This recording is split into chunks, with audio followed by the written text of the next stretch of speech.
Yang diberkati boleh lambaikan tangan bersama saya. Katakan bersama-sama, I'm the beloved of the Lord. Yes, you are. Sekali lagi lebih keras, I'm the beloved of the Lord. Yes, you are. Yes, I am. Kita orang-orang yang dikasihi Tuhan. Be still. Tenanglah. Saudara, dalam konteks ketika badai dan gelombang datang yang menyebabkan kekhawatiran dan ketakutan kita, coba lihat di slide ini, gambar mana yang paling mewakili kata tenang menurut saudara? Seorang pria sedang duduk di atas kapal dan seorang wanita sedang duduk di tepi pantai. Mana yang lebih tenang? Pantai, betul.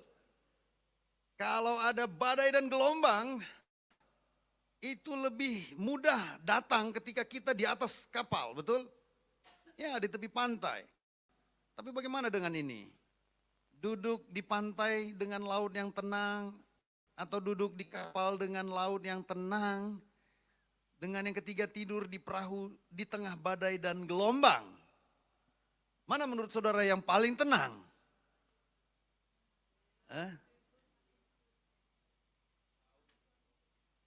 Coba lihat nih, pantainya atau lautnya dua-duanya tenang nih. Nih, tenang. Tapi ini ada badai dan gelombang yang sedang mengamuk. Tapi ada satu pribadi yang tidur dengan tenang.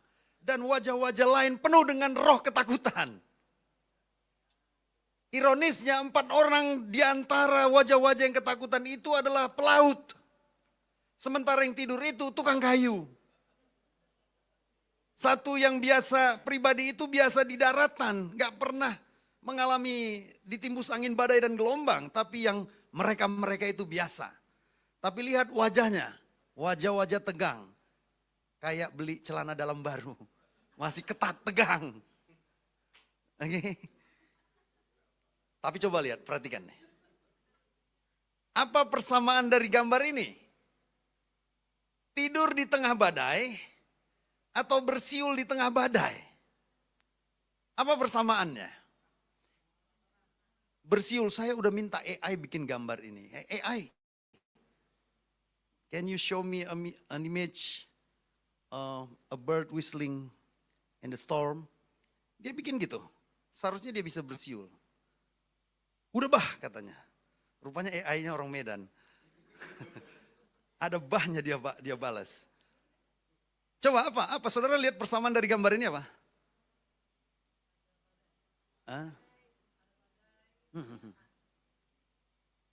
Sepertinya burung ini mengingat kata-kata Yesus yang pernah diucapkannya di atas bukit. Pandanglah burung-burung di langit yang tidak menabur tapi menuai. Yang tidak mengumpulkan makanan dalam lumbung. Tapi Allah memelihara dan menyediakan makanan buatnya. Sepertinya dia menjadi tenang. Nah, kita lihat dulu. Ada 2 kata yang diucapkan Yesus dalam 2 peristiwa yang berbeda. Tenanglah. Ajaibnya 2 peristiwa ini punya banyak sekali kesamaan. Ya, nanti boleh baca dalam Markus pasal 4 ayat 39 dan Markus 6 ayat 50. Itu kata tenang. Ia pun bangun menghardik angin itu dan berkata kepada danau itu, diam, tenanglah. Lalu angin itu reda dan danau itu menjadi teduh sekali.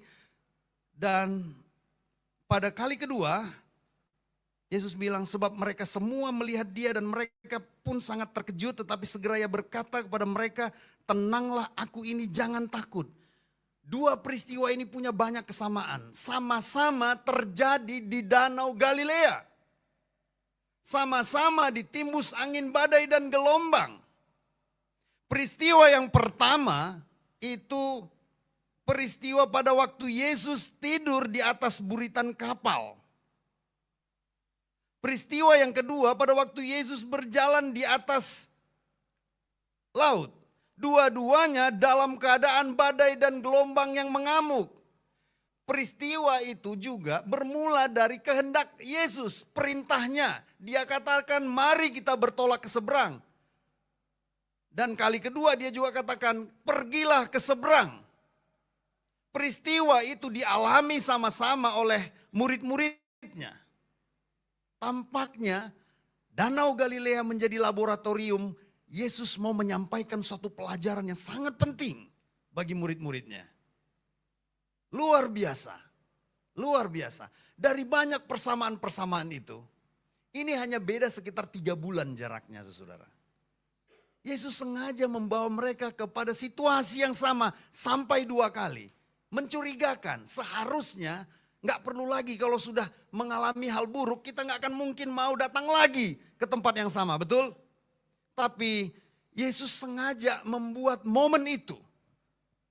Nah, hanya ada perbedaan. Dari perbedaan inilah kita nanti mau belajar tentang apa yang Yesus maksud dengan kata tenanglah. Kalau yang pertama perbedaannya adalah murid-murid mengalami badai dan gelombang yang mengamuk, tapi masih disertai Yesus ada di dalam perahu meskipun tidur. Tapi kali kedua, murid-murid ditimbus oleh badai gelombang yang mengamuk, Yesus enggak ada. Mana yang paling menuntut kepercayaan dan iman?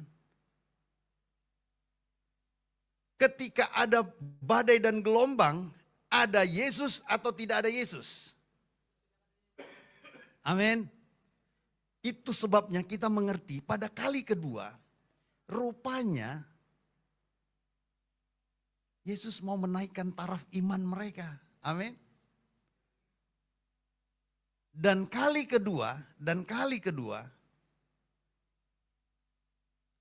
pertama, Yesus dalam kisah itu, di akhir dari kisah itu, murid-murid menyampaikan kata-kata dalam bentuk pertanyaan.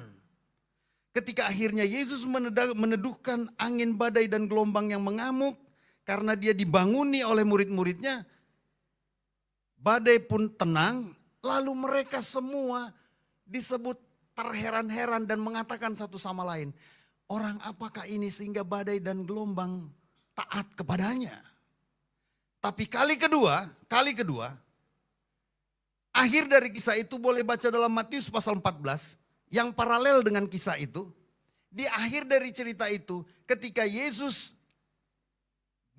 berjalan di atas air dan murid-murid ketakutan, ditibus badai angin dan gelombang yang mengamuk. Lalu Yesus mengatakan tenanglah, dan badai dan gelombang yang mengamuk juga tenang. Di akhir kisah itu dikatakan murid-murid berseru, membuat pernyataan. Sungguh orang ini adalah anak Allah. Perhatikan, yang pertama pada waktu Yesus tidur di buritan kapal, sekalipun mereka sudah bersama-sama dengan Yesus sepanjang hari, berminggu-minggu, berbulan-bulan, mereka masih tercengang-cengang dan heran siapakah orang yang bersama mereka.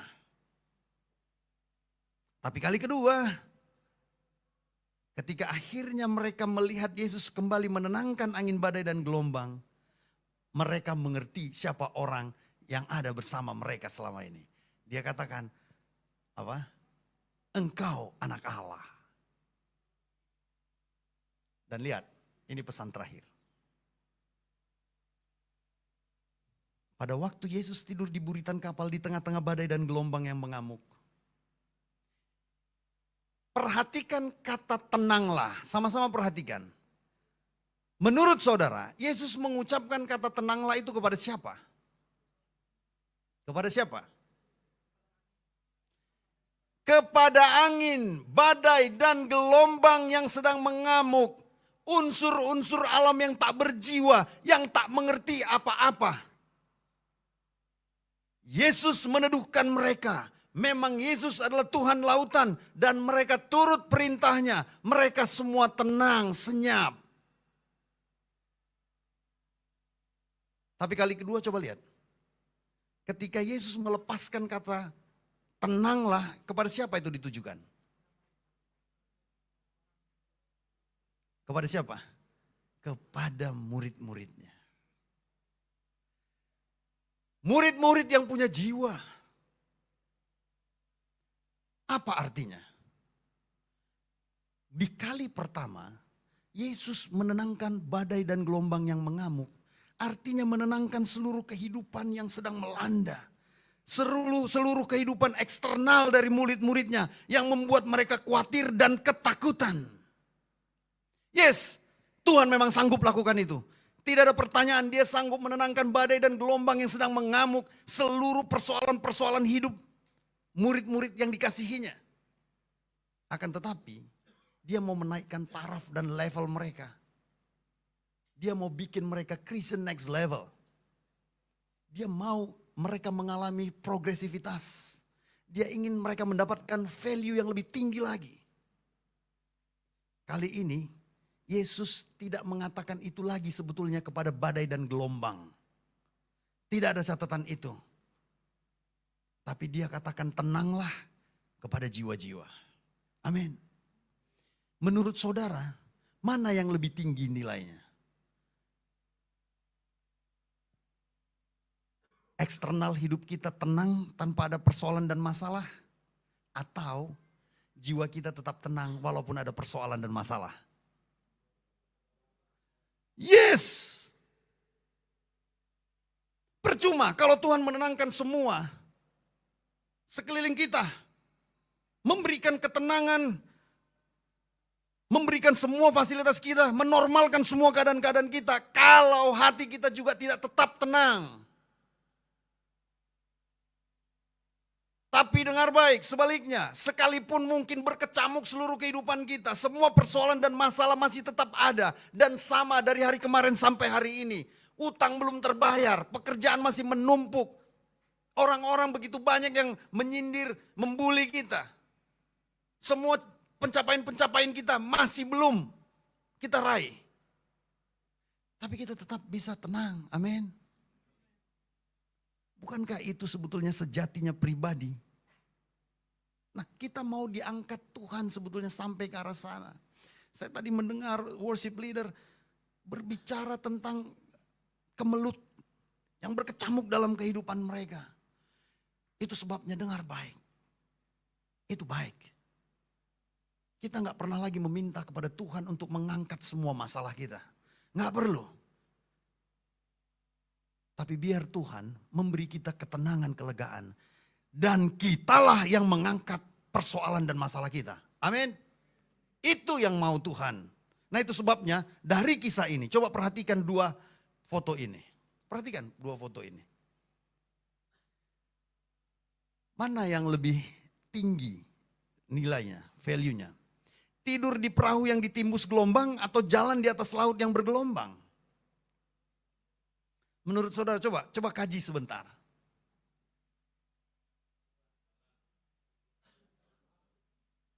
Lihat situasinya badai dan gelombang. Mana yang lebih keren menurut saudara? Hah? Dua-dua memang keren. Tapi dengar, yang kedua jauh lebih keren. Kenapa? Kalau ini tidur, dia bisa tidur ya di atas perahu, di bawahnya gelombang, betul? Tapi ini berjalan langsung di bawah gelombang. Ini masih ada media, yaitu perahu. Tapi ini dia sudah jalan di atas gelombang. Lautan kehidupan kita mungkin bergelombang, penuh badai. Tapi dengar baik, ternyata ini yang mau Tuhan sampaikan buat kita. Kita sanggup menginjak-injak dan berjalan di atas semua persoalan, badai, masalah kehidupan kita. Amin. Yang kita butuhkan hanya tenang, beri kemuliaan bagi Tuhan. Yang kita butuhkan hanya tenang. Jadi dengar saudara, kenapa kita bikin tema tenang? Saya juga nggak tahu, nggak pernah cincai-cincai ini sama panitia. Ya kan, saya juga nggak tahu mau menyampaikan apa pada awalnya. Tapi mereka pilih tenang, ya. Seakan-akan panitia ini ngomong ke saya, ngomong ke jiwa saya. Saya yang memimpin jemaat ini harus pertama-tama yang menjadi tenang. Amin. Coba bayangin, dengar ya. Saudara pernah lihat ada sosial eksperimen, coba lihat aja di YouTube. Itu sengaja dimanipulasi seseorang untuk membuat kegaduhan. Dia dibuat panik, khawatir gitu kan, kasak-kusuk. Dan lihat, tahu nggak? Sekelilingnya ketular. Jadi ada apa itu namanya, virus mental yang ditularkan oleh orang yang sengaja dibikin kasak-kusuk ini. Jadi ketika dia panik, orang lain juga panik. Contagious, menular. Demikian juga saya mau katakan pada saudara. Apapun keadaan jiwa kita, sadar atau tidak sadar, kita bisa menularkan itu kepada orang-orang lain. Orang-orang di sekeliling kita. Terutama dia akan cepat menular kepada orang-orang yang kau kasihi.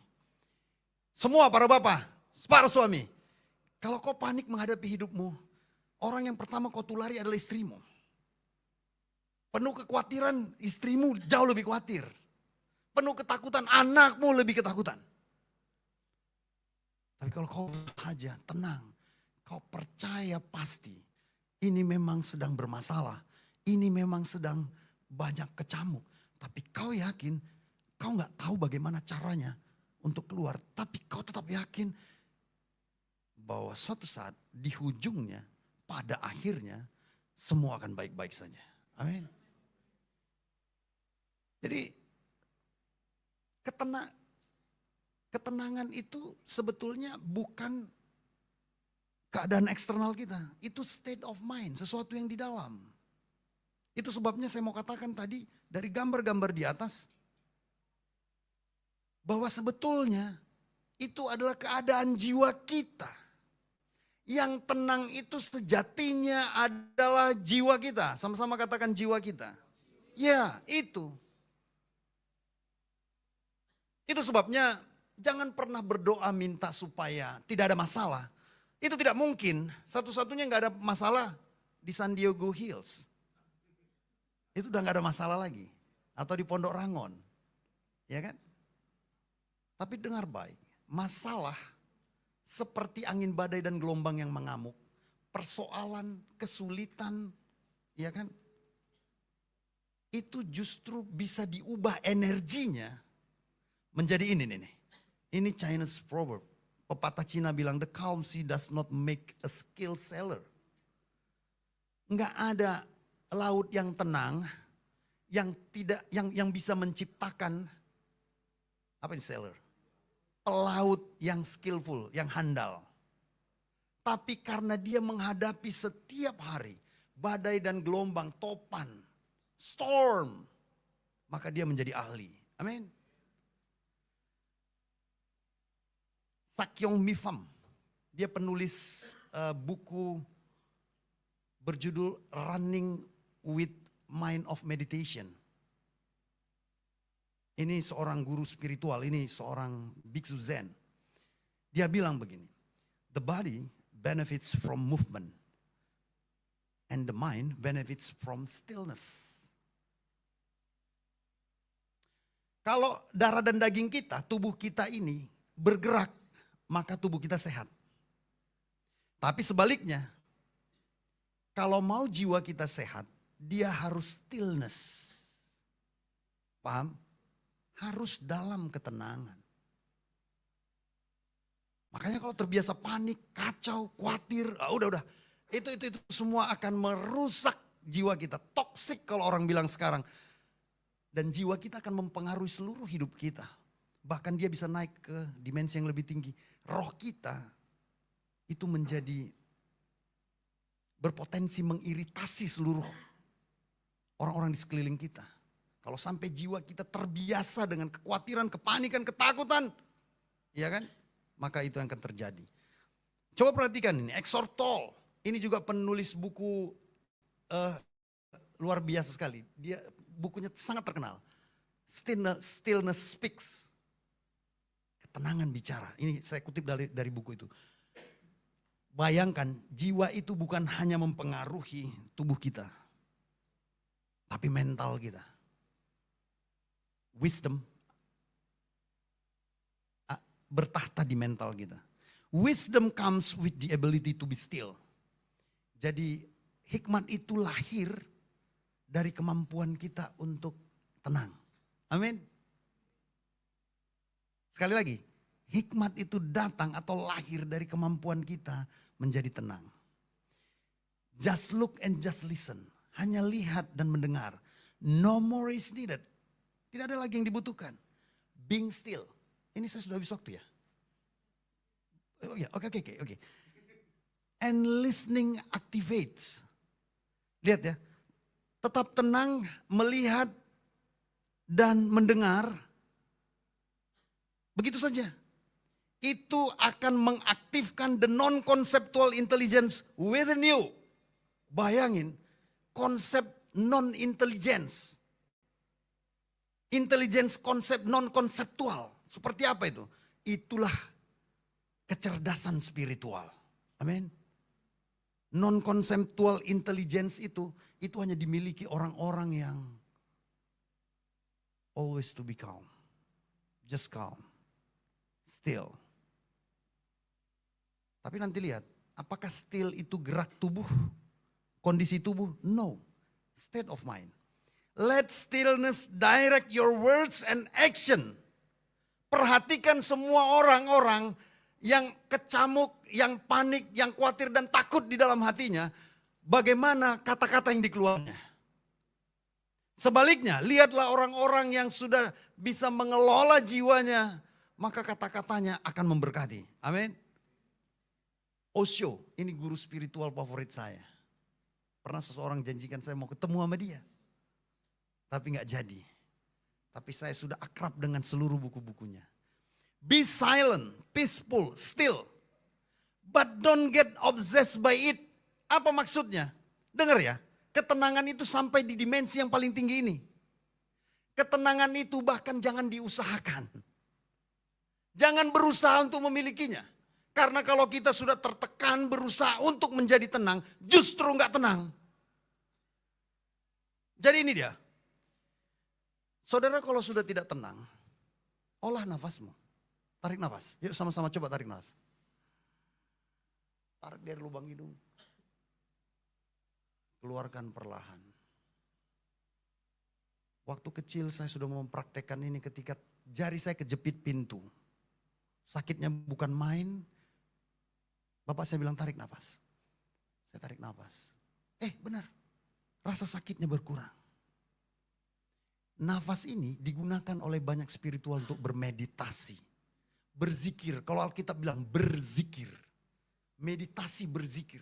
Menggunakan nafas. Karena kita selalu belajar di gereja ini. Nafas itulah sebetulnya cara Allah berkomunikasi dengan kita. Amin. Itu ternyata alat doa kita yang paling canggih, paling ampuh, paling cepat.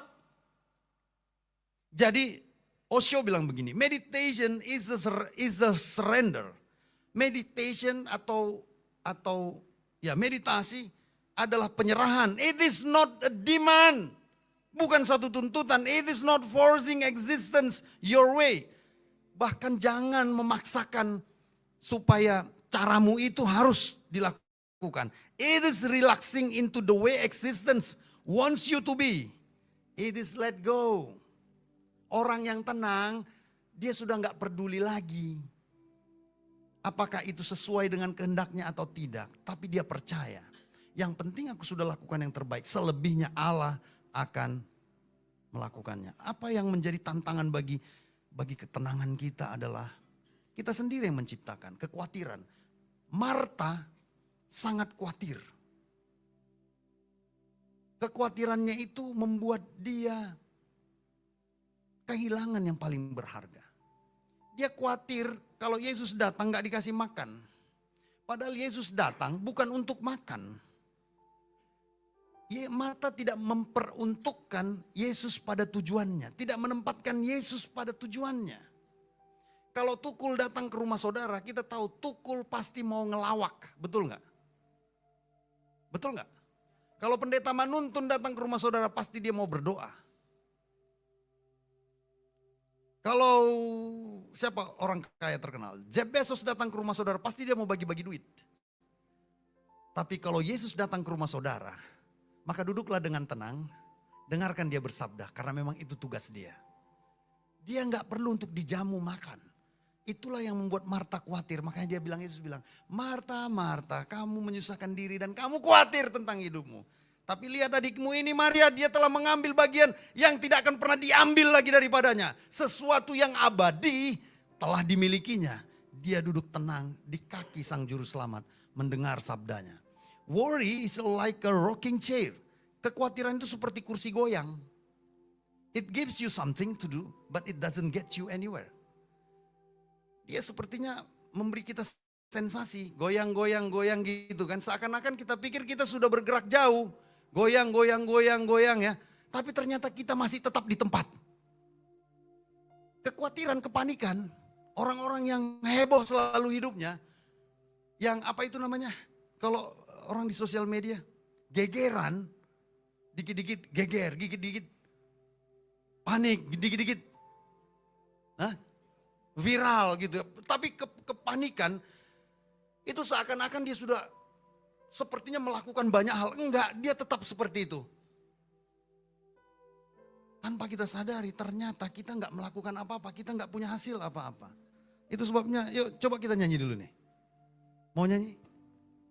Saya melihat burung yang kecil tadi itu jadi 3 di AI.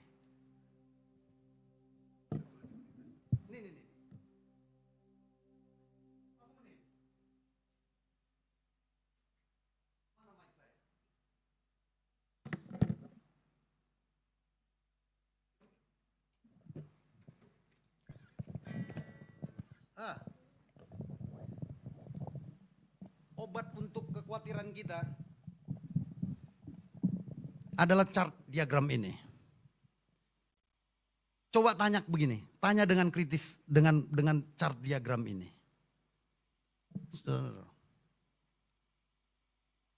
Do you have any problem in life? Kalau no, then why worry? Do you have any problem in life? Yes. Can you do something about it? Yes. Then why worry? Can you do something about it? No. Then why worry? Kita tahu bisa menyelesaikan persoalan masalah kita, terus kenapa khawatir? Tapi kalau kita nggak tahu juga, namanya nggak tahu, ngapain juga khawatir? Nggak tahu bikin apa-apa. Nggak mengerjakan apa-apa. Memang kita telah terjajah oleh kekhawatiran kita. Kita perlu belajar dari burung-burung kecil yang disabda Yesus. Ini burung akhirnya bertemu dengan siapa penyanyi? Bob Marley. Mana nih?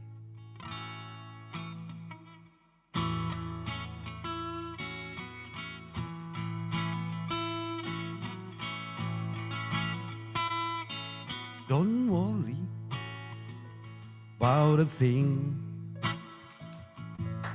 'Cause every little thing is gonna be alright. Sing it, don't worry about a thing. 'Cause every little thing is gonna be alright. Rise up this morning, smile with the rising sun. 3 little birds pitch by my doorstep, singing sweet song, melodies pure and true, saying to you. Yuk nyanyi sama-sama. Don't worry about the thing. Every little thing, it's gonna be alright. Singing, don't worry about the thing. 'Cause every little thing is gonna be alright. Rise up this morning, smiling with eyes and sun. 3 little birds pitch by my doorstep, singing sweet song, melodies pure and true. This is my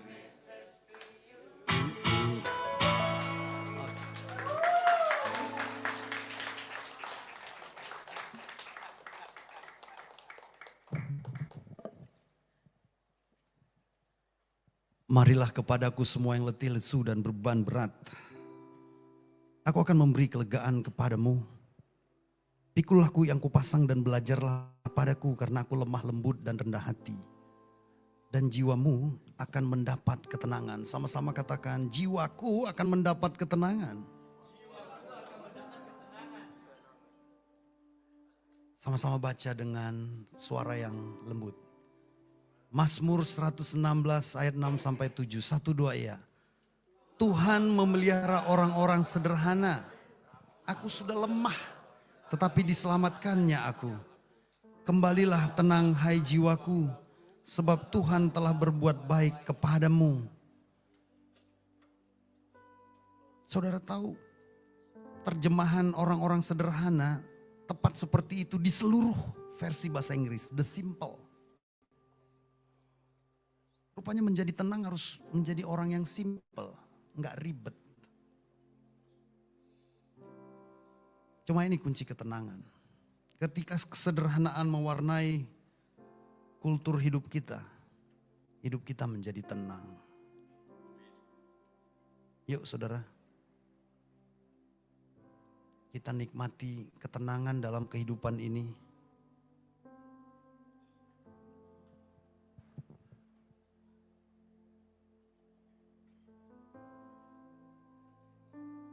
Ketenangan kita bukan untuk mengusir persoalan dan masalah kita. Dia tetap di sana. Masih tetap di sana. Masalah itu masih tetap datang dan pergi. Bahkan silih berganti. Dengan kemasan-kemasan yang lain. Dan sekalipun semua kita berteriak pada Tuhan untuk stop semua masalah kita. Itu tidak akan pernah terjadi. Tapi dengar baik. Tuhan tidak lagi bicara kepada persoalan-persoalan dan masalah kita. Tapi Dia berbicara kepada batin dan jiwa kita. Dia tidak katakan lagi tenanglah kepada angin badai dan gelombang yang mengamuk. Tapi Dia katakan tenanglah hai jiwamu. Kau pasti baik-baik saja. Masa depanmu pasti ada.